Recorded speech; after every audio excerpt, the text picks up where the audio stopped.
یہ فضائل بیان کرو۔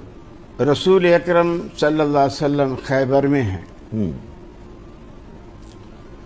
خیبر فتح نہیں ہو رہی، کوشش کر رہے ہیں لوگ۔ واہ،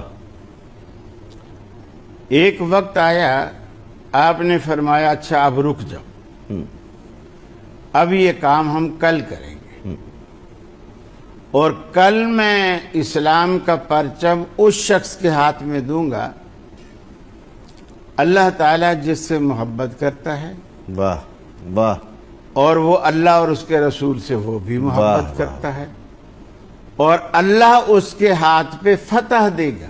واہ، اب یہ بتاؤ جو اللہ کے رسول کی نطق رسالت سے ثابت ہیں چیزیں۔ بے شک، پھر جو اگلا دن ہو گیا، ہاں، رات گزر گئی، صحابہ کو نیند نہیں آ رہی، کس کو علم ملنے والا ہے؟ کس کو علم مل، یہ تجسس ہے۔ یہ بھی جملے کی حدیث کے الفاظ ہیں کہ وہ قرار ہے غیر فرار، یہ الفاظ بھی۔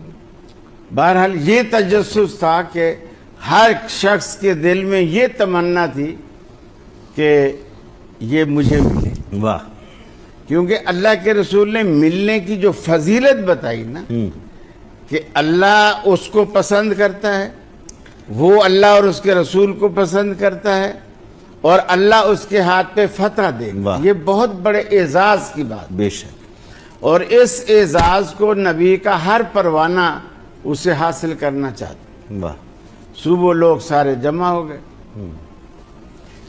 آپ نے چاروں طرف دیکھا، سیدنا علی اور مرتضیٰ نظر نہیں آئے۔ آپ نے پوچھا میرے علی کہاں ہیں؟ واہ، بتایا گیا یا رسول اللہ ان کی آنکھیں دکھتی ہیں اور اس وجہ سے آشوب چشم میں ابتدا۔ جی ہاں وہ آ نہیں سکے۔ آپ نے فرمایا بلاؤ، بلایا گیا۔ نبی رحمت صلی اللہ علیہ وسلم نے اپنا لعاب دہن سیدنا علی المرتضیٰ کی آنکھ میں لگایا۔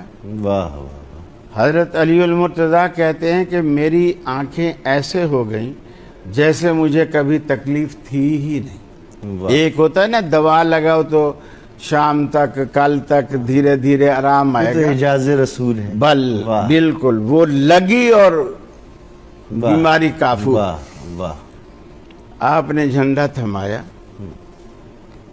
اور پھر سیدنا علی المرتضیٰ نے جو اپنے جوہر دکھائے بہادری کے، اللہ نے اسی طرح فتح دی جس طرح اللہ کے رسول نے۔ بلکہ کتابوں میں یہ لکھا ہے کہ یا رسول اللہ کب تک جنگ کروں؟ فرمایا جب تک فتح حاصل نہ کر لینا۔ ظاہر بات، واہ، وہ تو نکلے ہی فتح کے لیے تھے۔